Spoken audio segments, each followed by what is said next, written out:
Okay.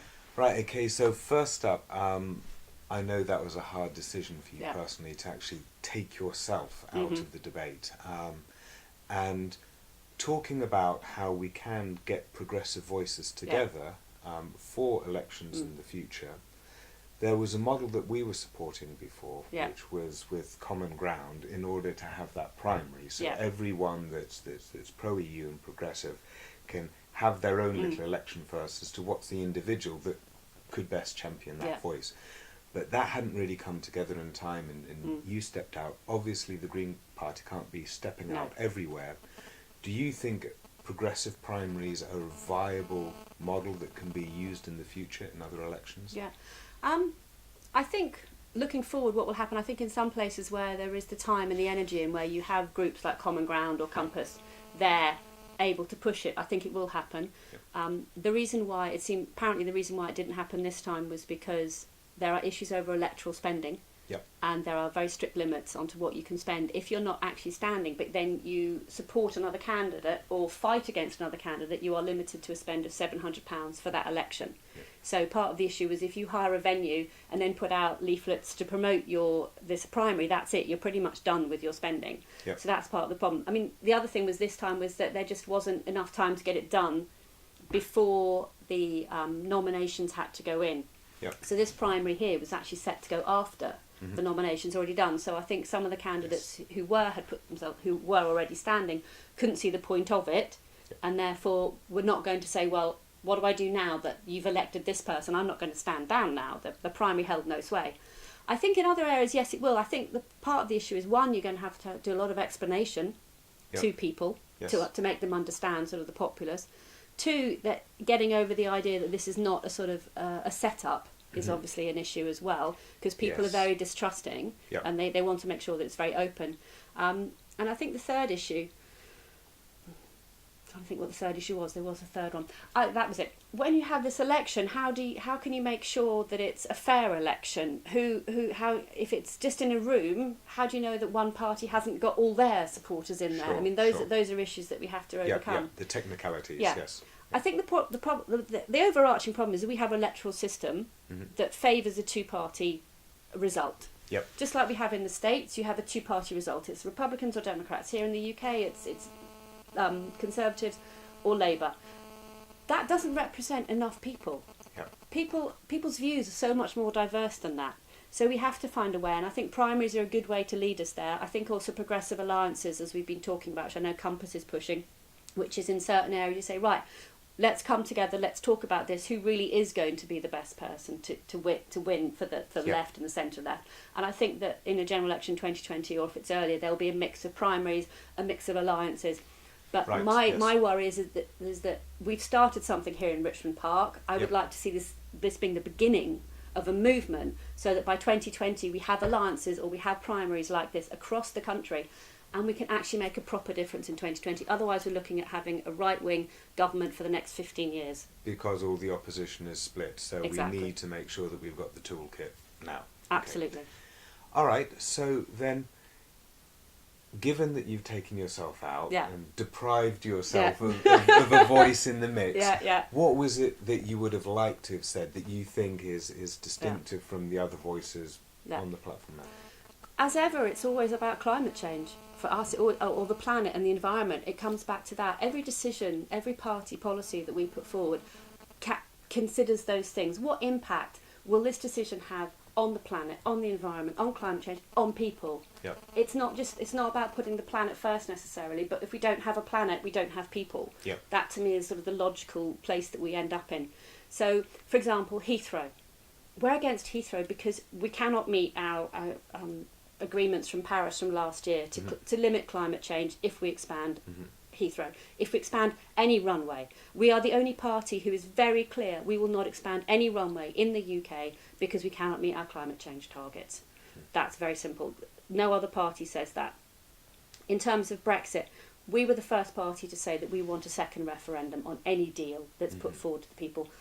I personally found the whole referendum very disheartening and very upsetting, as I think a lot of people did. I am one of the 48%. And I'm going to be 48 at the end of this year, which somebody wrote about in the Financial Times this week. I don't know if you saw that letter about we are the 48, not just from... it was great. Yeah. And I find it very disheartening that the simple question, in or out, it does not give you a big enough answer. That's not a solution. It just causes another load of problems. Yes. And I think a lot of people did not understand. It's a vote for status quo or a change. Yes, it's like, exactly. Oh, let's vote for a change. What change do you want? Change means change. Yeah, like, exactly. And we have institutional problems going back for decades that are not solved by us going out of the EU. Yep. The EU just became the kicking stone, the fault. If there's a problem in this country, just blame the EU. The punch bag, the rock to beat, something that because you can always throw the blame on. Yeah. Because otherwise you have to actually look at the fundamental failings of our systems. Now, has the EU been good for the Green Party and Green Party policies? Has it added anything? Yeah. For this country, being involved in the EU has given us greater environmental protections. One of the biggest things that we're fighting now, and the Green Party has been a leader on this, is air pollution. Yep. Air pollution in London and across the country is shocking. Yep. 40,000 people die every year through air pollution-related illnesses, strokes, high blood pressure, heart attacks, all these kind of things. All the cardiovascular and respiratory disorders. Exactly. Yes. Yes. And we have been fighting on that, and the EU has, clean air, and there was a case last week. Mm-hmm. Client Earth just won the case against the government because the government has consistently allowed this country to breach the EU limits on air quality and has done nothing about it. It's their attempts to deal with it have been poor. Yep. And the Green Party has been pushing for that. For example, in Islington and Camden, where we have 2 Green councillors, we now have 20 miles per hour in those areas. Yep. They've been measuring air pollution there for a long time. Yep. So the EU has been brilliant from that point of view. They've also done a lot to protect our beaches. Because when you make these international agreements, you agree to standards that are then legally binding. Exactly. That's the superiority of it that there are so many objections to. But that means that our own civil society can take our own government to court over things that they agreed on based on data and based on health. Exactly. And other things like workers' rights and gender equality, inequality in many cases. We might have instituted the laws ourselves in the 70s for some of those, but actually the real impact came when the EU had overarching laws, which we then signed up to, and they had a bigger impact. Yep. So from those points of views, the EU has been really important for us. For the Green Party itself, because the EU was voted on by PR, we now have 2 Green MEPs. Caroline Lucas, our current MP, was an MEP before that. We have a big impact. We work with other Green parties across the EU. Because of that, our environmental protections are greater. Because of that, the EU has already signed up to stopping using fossil fuels by 2050. Those things are really important, and that's part of the reason why we didn't want to stay in the EU. We wanted to stay in the EU. We didn't want to leave the EU. Yeah, there are issues over farming subsidies. We know there are problems there. Absolutely, and our view is always stay in the EU, but a reformed EU. And you don't reform it from the outside, you reform it from the inside. Yeah, because all systems evolve over time, and so you need to be in the mix and help push for that change. Exactly. So you think that with proportional representation in the European Parliament, you've got the richer representation of different parts of society? Exactly. Okay. Whereas here you just end up having 2 parties trying to represent, or failing to represent, anybody, really. Yeah, so it's got 2 more narrow slices, and then a lot of people feel as though they're not getting the richness of representation. We end up with, in the system in the States, you have if you're a Republican, you're pro-life and pro-guns, and democracy, if you're a Democratic, you're pro-choice and anti-guns. In the UK, it's coming down to, well, if you're a Conservative, it's about big business. If you're Labour, it's about the unions. Yeah. So that's where you end up. It's very simple. Everything else falls through the cracks. Exactly. So the Green Party and science. Yes. So, as you were saying before, the Green Party has as a basic principle this notion of climate change and the health of the environment, locally, nationally, internationally. That's what everything is driven from, the sustainability of the system within which we live, and then we work within that. But there are some areas of science where scientists themselves feel slightly nervous about the Green Party because they're looking at areas of innovation. And it's interesting to note, I saw something, I think it was in Nature recently, looking at scientists and where they fall on the scale from far left to far right, and they're almost all centre left. But on the far left and far right, hardly any representation. Okay, interesting. And so on the far right, of course, you have those people that think all science should be down to business and there shouldn't be any public investment in it, and suspicious of scientists that way. And then on the far left, you have people who are very suspicious of scientists and vaccinations and genetically modified food and a whole suite of technological advances. And I think the concern is that with the Green Party, there might be a high representation of those far left people that are suspicious of scientists and the pharma. Well, there's a lot of bad things to say about pharma companies, but more suspicion in areas where we are trying to be data led and trying to open up the conversation and feel as though.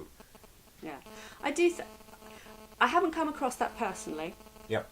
In the Richmond, Twickenham Green Party and Kingston Green Party, the people we mix with, climate change is the big issue for us. So in terms of science, we accept the science there. Yep.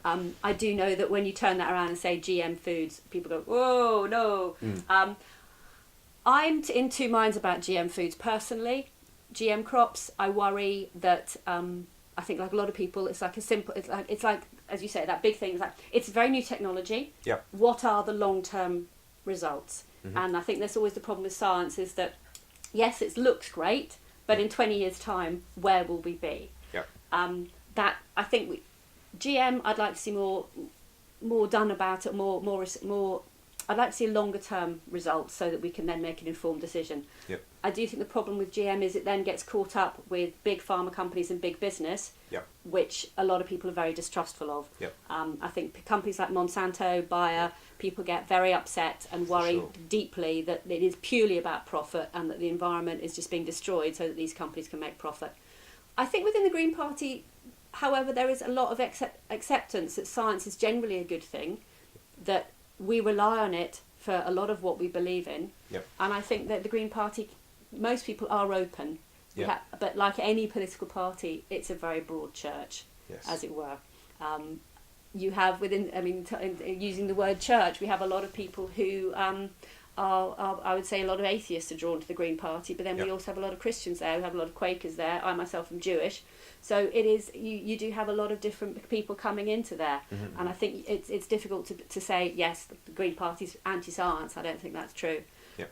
I think more work needs to be done on both sides to be understanding. I don't absolutely. think we'll ever say it was anti-science at all. In fact, in some areas it's extremely pro-science and has been leading on that and pushing it on that. But yes, there are some perceptions that some elements might tend towards, this suspicion from the left. Yeah.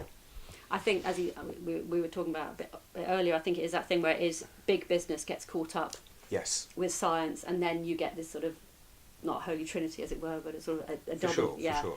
I think a lot of people appreciate that public science is generally good for everyone and generally open. It's just when you have those big, powerful multinationals that have taken on R&D and are driven by profit, whether it be pharma or whether it be food, then that's when, and chemicals, that's when people, rightly get nervous. I think you do have people within the Green Party who care about what they put into their bodies, they care about what goes into the planet. Yep. And that's ultimately where it comes down to. There's a suspicion of science, suspicion of food companies, pharma, that they are putting things out there that aren't safe for us and haven't been tested. Yes. And I think, therefore, you end up with a point where the first immediate reaction is suspicion and it is worry. Yep. And I think big companies and science have a lot to do in terms of building trust. Yep. Not just within the Green Party, but I think for anyone who's concerned about the planet or their own health.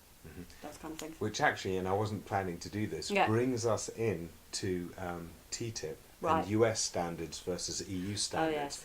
Because in the EU we've spent a lot of time building up a lot more standards on chemicals than the US have, and their FDA is a lot of people worry about the big business and the politics involved in that. So if we were to pull ourselves out of the single market and out of all the standards that we share and throw ourselves as a minnow before the US, desperate for a trade deal in order to validate Brexit, we have a lot of worries about that, and I imagine you would too.